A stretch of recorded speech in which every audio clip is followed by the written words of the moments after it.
Mrs. Wilson, are you able to come home early? Wrapping up dinner now? Is everything okay? It's probably nothing. Billy's just having a little tantrum. What has he done? He's locked himself in his room. I can hear him. Representing Brazil, yeah, Vinny and Zextro. I feel like they know there's a target on their back. And now it looks like Tux and Provoke going to get very aggressive as Ares has been knocked down the revive. It might come through. 2 seconds left to go. The pressure's come through. The stink bomb's being thrown in as well. They're trying to stop this res from coming through, and they will not be able to do so. But the thing is, will their opponents be able to escape this one? Ares gets knocked to the ground now. Nowhere's trying to run away from this one, trying to protect himself. But you would imagine Tux and Provoke is going to have this one easy. It's a great time to be aggressive, but you're also got to be a little bit scared. There's third-party elements that will happen here. Nord is in a very, very bad position here. Tux want to play this aggressively. They want to gain these resources, these mats, everything coming out from these two players. And Ares has already fallen. Nord is just trying to mini up as best as he can. I think Tux and Provoke has slightly lost him, but Sakona and Scram actually may have an angle on the situation, so there could be a third party from that direction as well. So Nord going for the high ground. Provoke doesn't read it right, climbed up and secures himself a little bit higher, maybe a bit safer.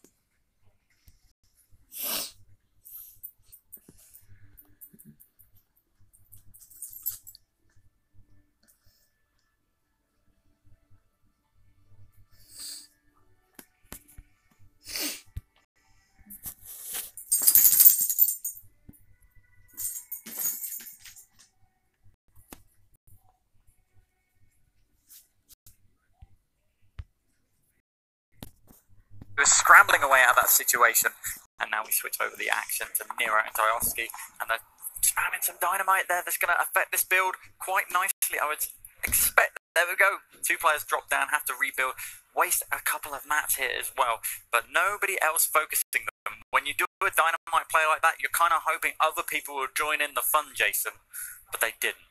That's kind of disappointing. Well, unfortunately, this isn't the fun zone, I guess, at the moment. Magan, you can see trying to rotate in, try to get himself safe. You can see to the left-hand side as well, 72 Hours, who's lost Chap when they use the launch pad. Incly is going to be dropped down as well. This one by 72 Hours. He's looking to get elimination. He will be able to secure it. So they at least have a minimum of 5 points on the board as we make their way through into the top 33 duos. Top 25 to place. So every team is just gunning to get into that for some guaranteed points. The bush looks good on Chap, I must admit. It does look good on him. And he picked up that elimination onto Incline as well, just a few moments to go too. Now we're back to Bowman and Alpha. They got shot out by Nick Merckx and Aiden in the last game. It was, on the rotation, it's sad to see, but it happens very well. Wow, Flexi Demento is just being pummeled from all directions. Bunk Bomb gonna get one. So he's able to help capitalize off of other players' confusion and chaos that was going on. 72 Hours, I mean, like we said, the bush is helping to protect him quite a bit here.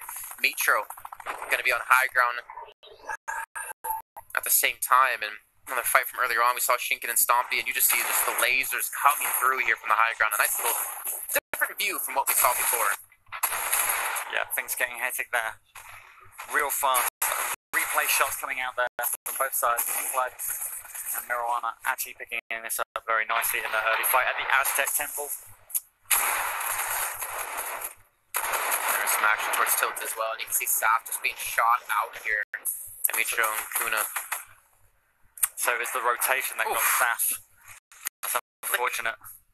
Yeah, and that's the downside, right? Is yes, the launch pad can be very good for rotating, but the downside is you're very vulnerable while you're gliding through the air. And at the caliber of players that we do have here, they're going to hit shots more often than not, especially in those situations. Not Mitro looking for Shantan Nero, who's just trying to dive and dip away from this one. It ain't dodgeball, but he's looking to take no damage as he's trying to relocate back towards the zone. I'm interested on how Zayt is currently doing as well. Apparently he's alive, still out there lurking.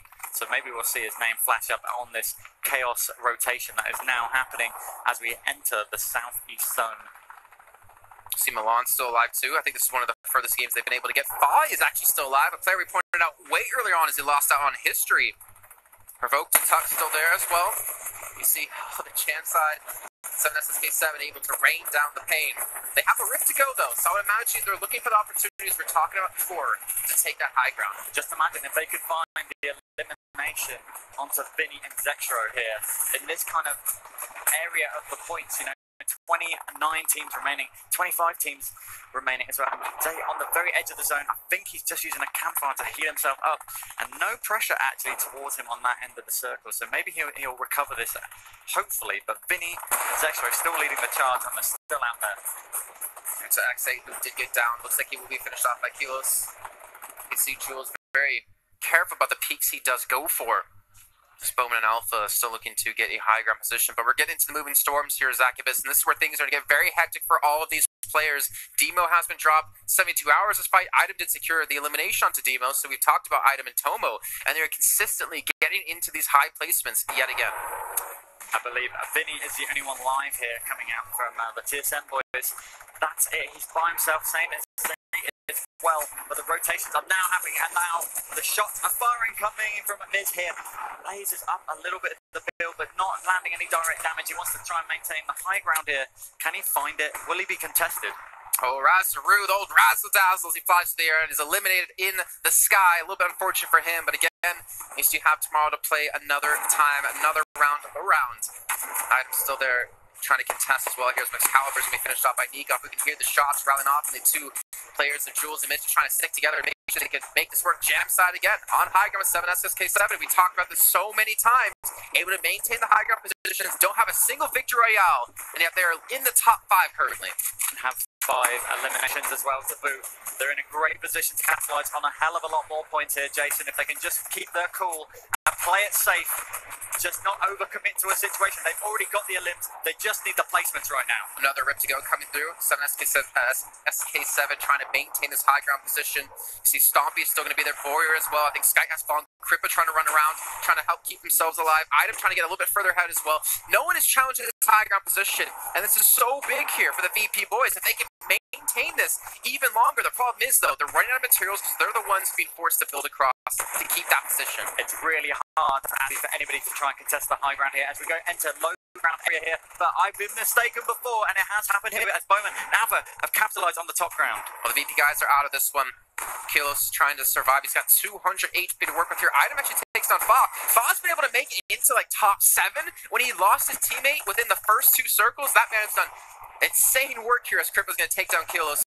Now trying to drop down here. 10 kills left to go. 8 now for Bowman. Crippa takes down Alpha from the low ground. You can see, and you can hear the traps, the miniguns, everything being thrown out here. The shotguns as well coming in, and we're down to 6 players. Wow, what a play coming in from Boya and Crippa, pushing the high ground immensely well. They're taking out Bowman as well. Brilliant retake of the high ground there. Great play on 5 eliminations. It's all to play for as we have 5 players left. 3 duos left to go as well. Crippa and Boyer, 8 eliminations for themselves. They could have another 3 added to the list here. If they keep this pace up here, Boyer's been knocked down. He actually fell off of this one. I think he ran out of materials, and that's going to be unfortunate because now Crippa has to be the one to defend. He's got 127 HP. He's got the good weaponry to actually pull this off, but Villix, look at him. He's actually been able to take the high ground himself. The storm is continuing to move. He's got nothing left to build with, and where is he going to fall? He's in for the shot. He connects, and he's going to ride this to hopefully to a victory, and he comes back in. Villix and Kenzo with 6 eliminations. My lord, he had me wondering what was his plan. Oh, but it pays off. Jason, the zipline play comes in huge there. Absolutely massive play there coming in from Villix and Kinzel. The coordination of the team play there was superb.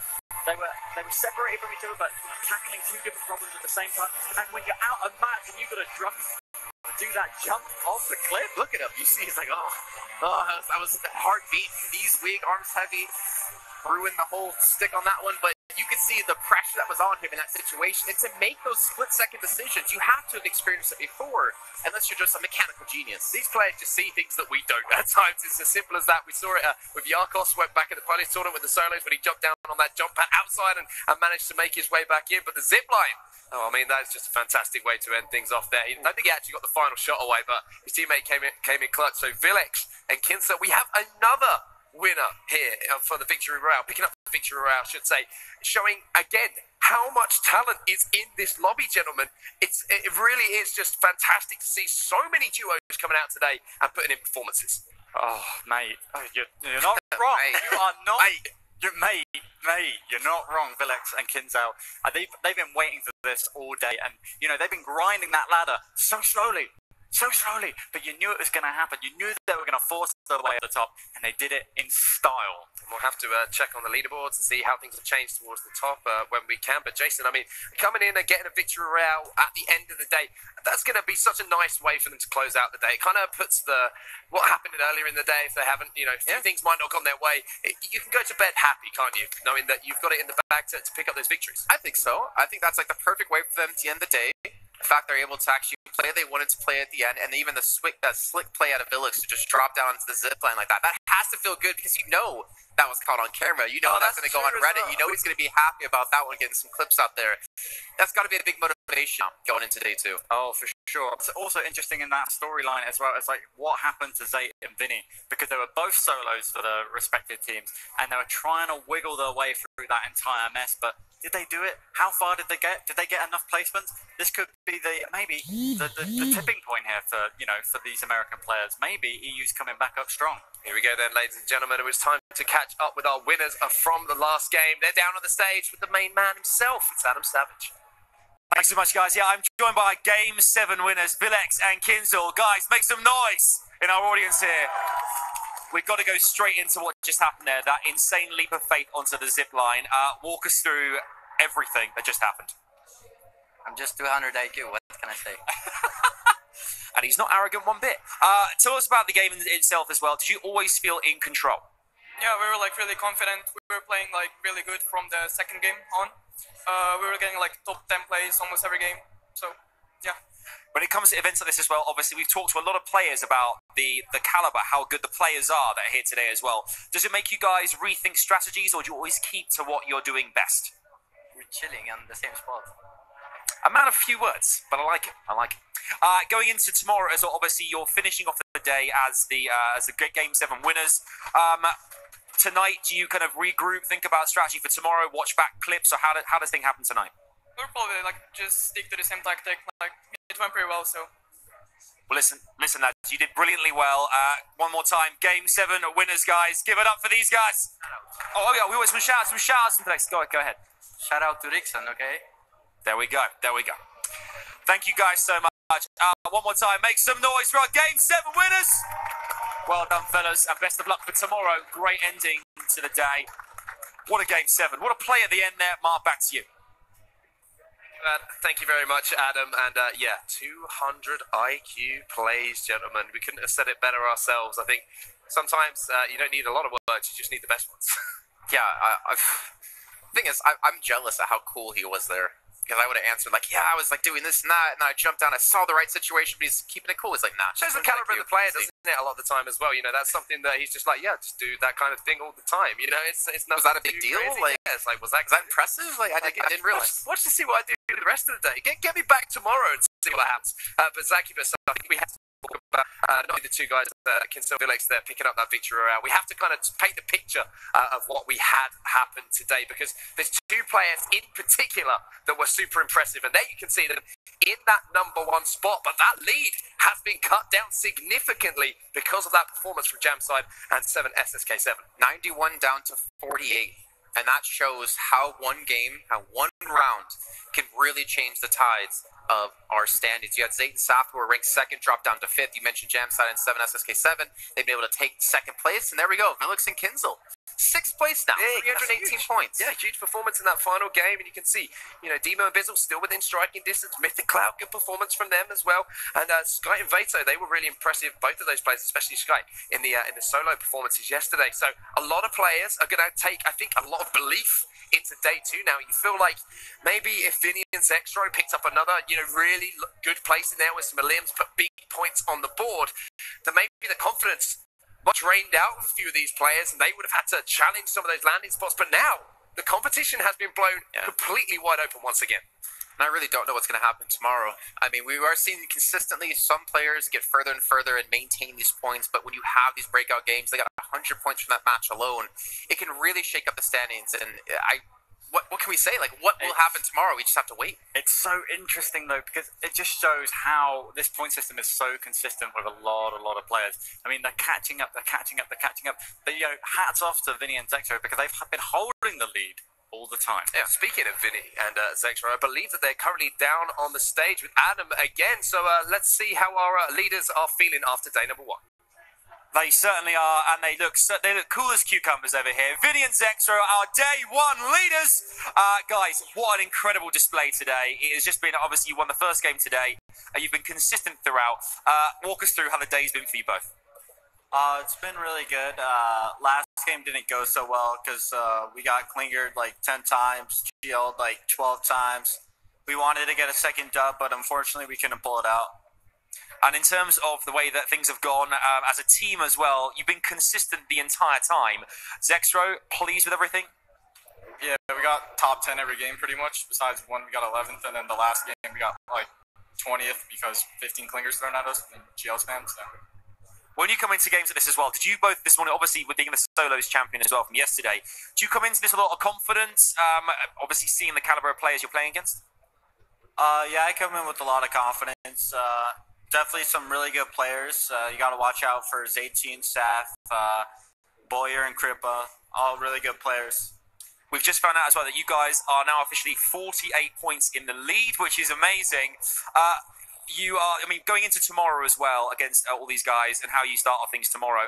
Is it much the same? What do you do this evening? Do you kind of watch back footage? Do you kind of regroup, talk about things? How does it go, Zexro? Well, we don't want people watching stuff, like see what we do. Probably be a lot harder tomorrow to play because people will figure out what we're doing. So just. I've got to ask you guys as well. Obviously, yesterday you're solos champion, Vinny. Today you guys top of the leaderboard as well. I'm sure there are a lot of aspiring players at home desperate to get into competitive Fortnite. I'd love to hear, the guys were talking about earlier on, love to hear some tips or some ideas from you guys how people at home can get into this at a competitive level like you guys.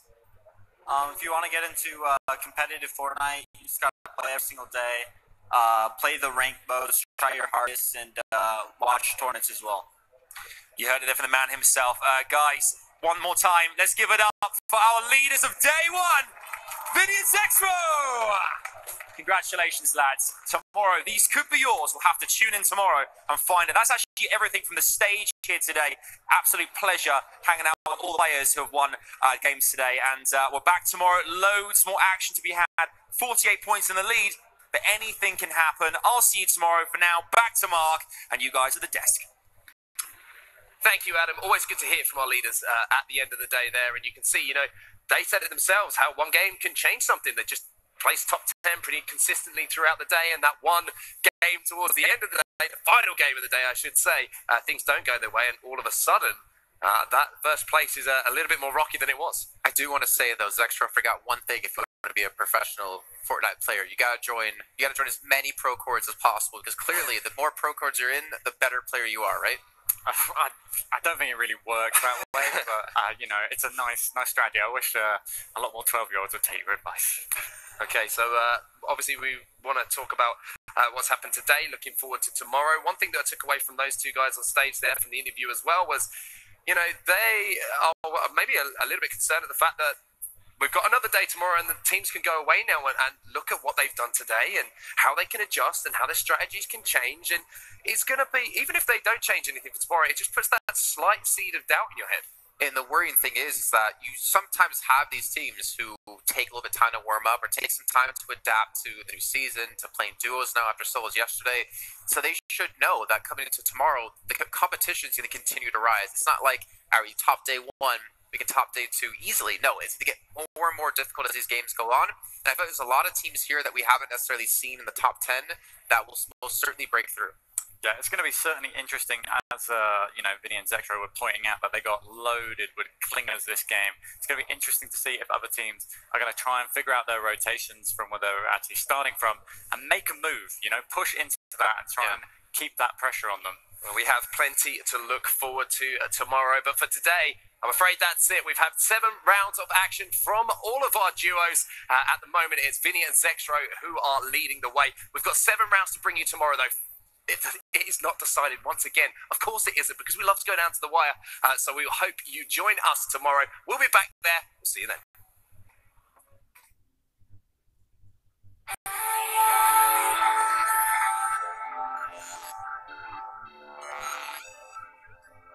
I got first in the Fortnite, like, since I was playing, like, since season 1. I was just looking for some game to play, and then I found out Fortnite, and it was really like interesting and exciting to play. My playstyle is kind of always different. Like I usually adjust to the situation I'm in. I prefer mostly playing defensive, like kind of just waiting it out. The most important aspect of the game is understanding where you should be, build 90s, and then play some public matches. So solo squadding is like really helpful. That should be like your priority. Like if you're in zone, you should be safe, and like you should always like look at the zone on the map. Most satisfying moments I had in a tournament was in summer skirmish in solo tournament, like week 5. Like I won two games in a row, and like that's pretty big achievement because like not many players have won even one game in skirmishes, and I've won like 2 in a row. That's pretty nice feeling.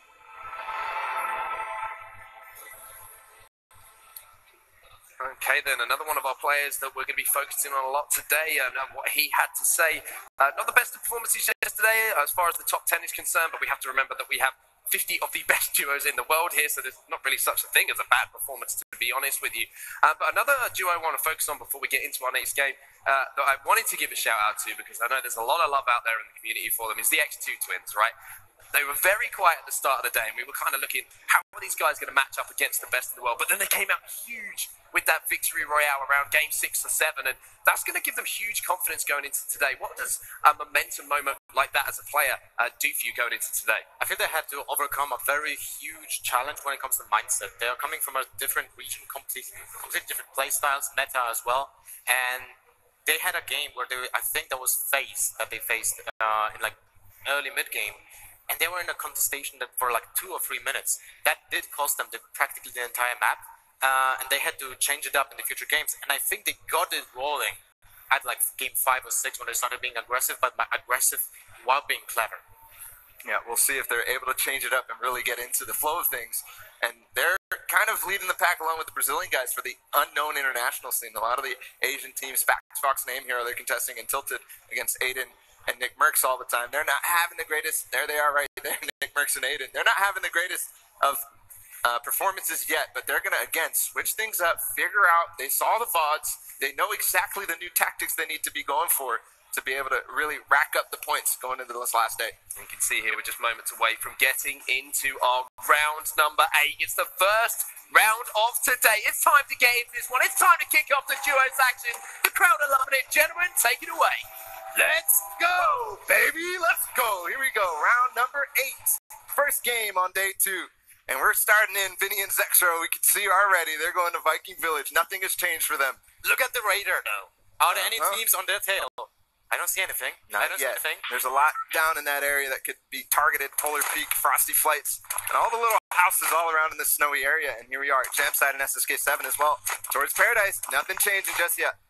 And they seem to be alone there, although that orange arrow just on the north of the map might indicate that we'll be jumping with them. Look at the beautiful volcano in the background. That's actually such a crazy shot to see that volcano in the background, just kind of oozing evil out. And so, on to Paradise they go, and they had such great success here yesterday. They're completely alone. This is a treasure map right now for them. They've got to be happy going into it, and they win this pretty much every single time from yesterday. So they're got to be happy with this. This is going to be a great setup, especially if this continues to stay the way that it is. Yeah. If you go into day 2. Hold on. Wait. Okay. Yeah, Zexro, Vinny against Aim Hero and Fox. They moved from Tilted onto Viking Hill. This is interesting now. There's a split. This is actually the normal split that you see, getting that main house and then getting one of the sides while the other team gets the other side.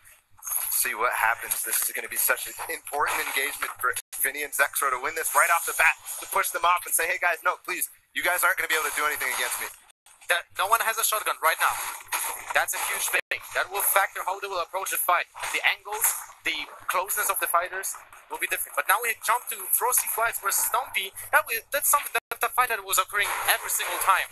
We saw this fight every single game. Shinken and Stompy doing well against the Heretics boys, and typically it ended with one person kind of sneaking away, but we'll see here. Frosty Flights This fight was so important yesterday for Shinken and Stompy. We'll see if they can continue their success against these boys. We had some grenade launchers being pushed into the buildings, which is very, very dangerous. But now we're jumping to Sunny a new Step. location. Yes. Seth. This is the same fight we were seeing yesterday as well. Marana and Include versus Seth and Madsen here. Sunny Steps, such an important location that was added in Season 8. The big pyramid that you can see behind them right there. So much loot is available, and Seth and Madsen actually get one of the side places. Nirvana getting tagged, no shields to replenish his HP, but we have, oh, almost, I wanted to say that everyone has a good loadout, but look at that, no shotgun. Yeah. Now we're jumping back across the fight, that's the end of the fight.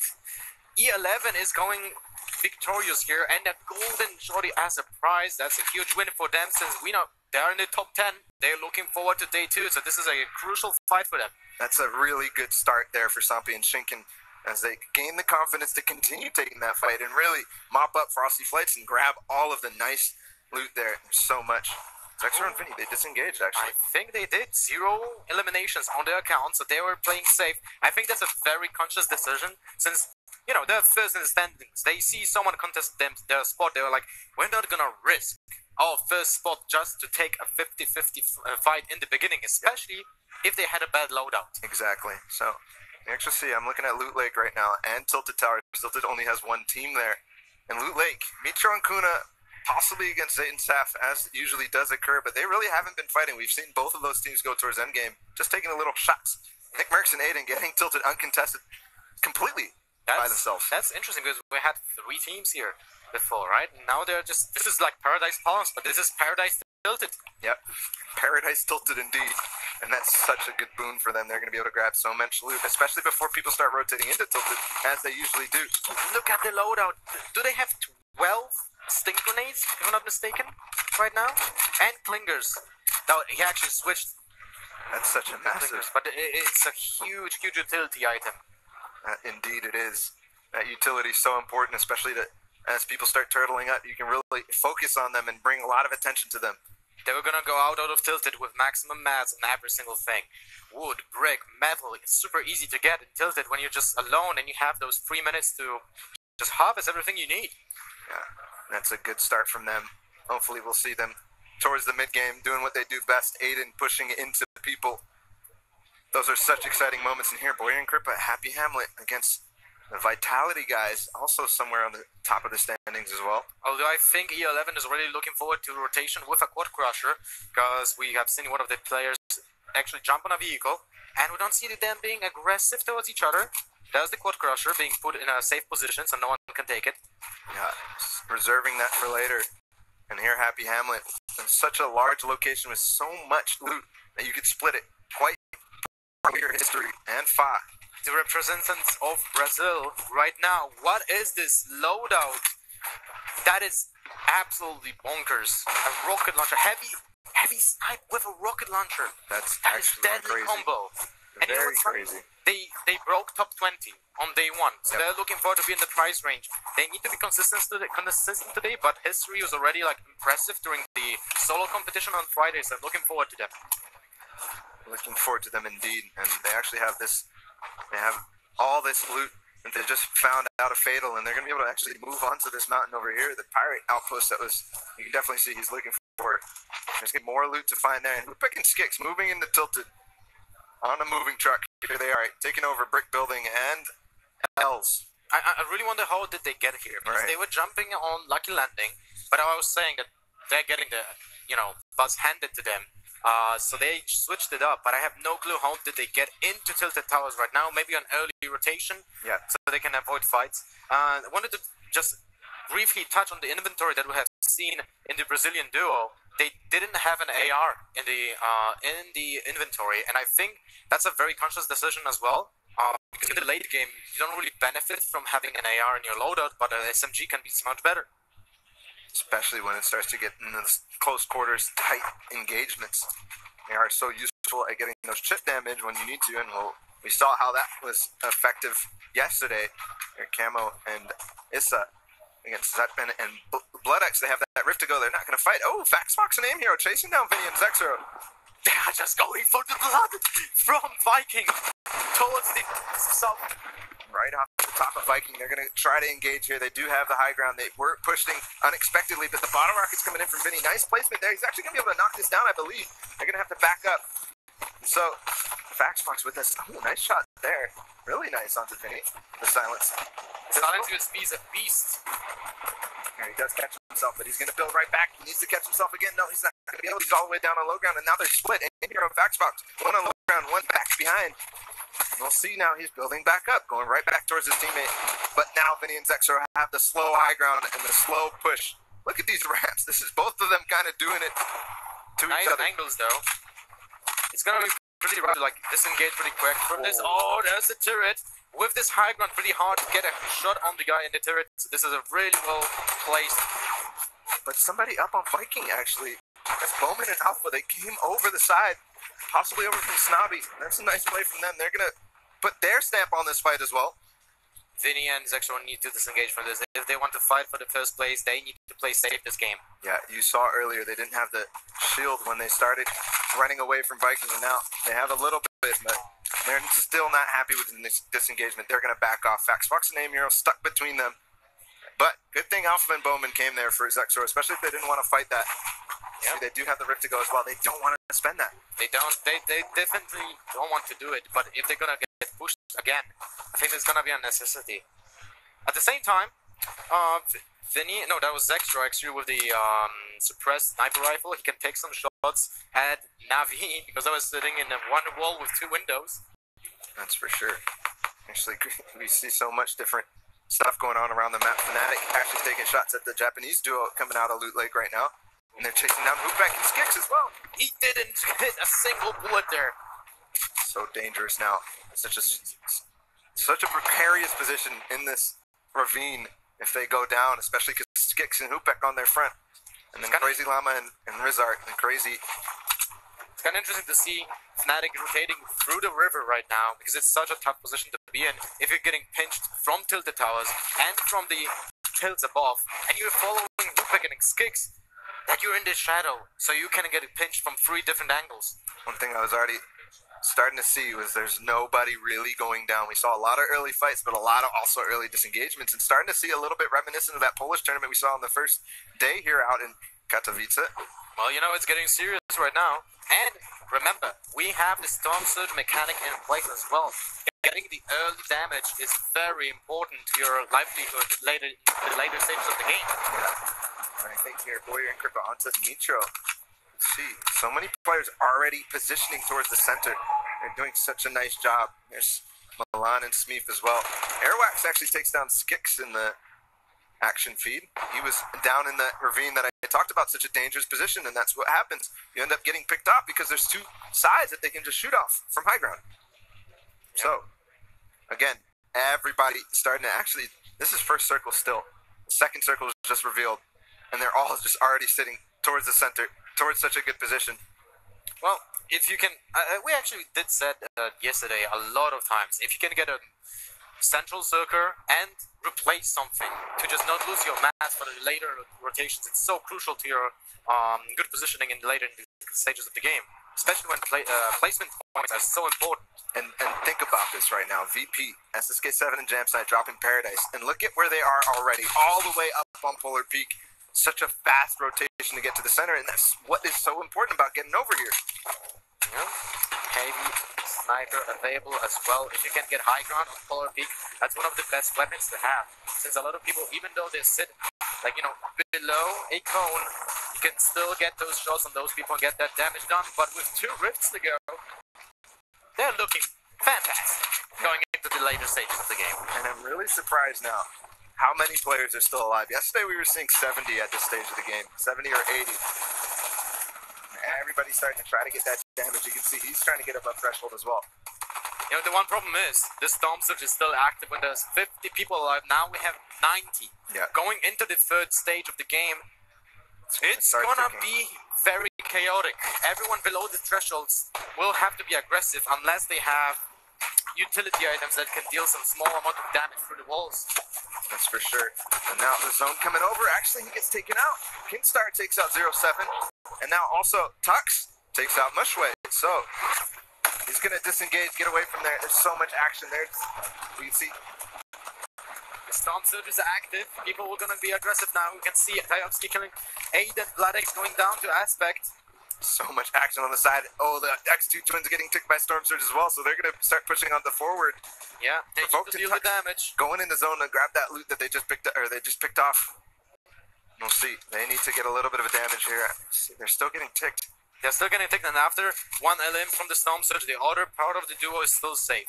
Yeah, and there are a lot of elims going down to that feed. We'll see if Storm Surge is going to go away now, but no.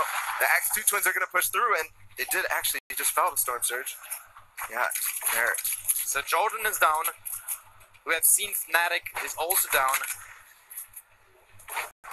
Jarl and Power were unfortunately eliminated from the game already.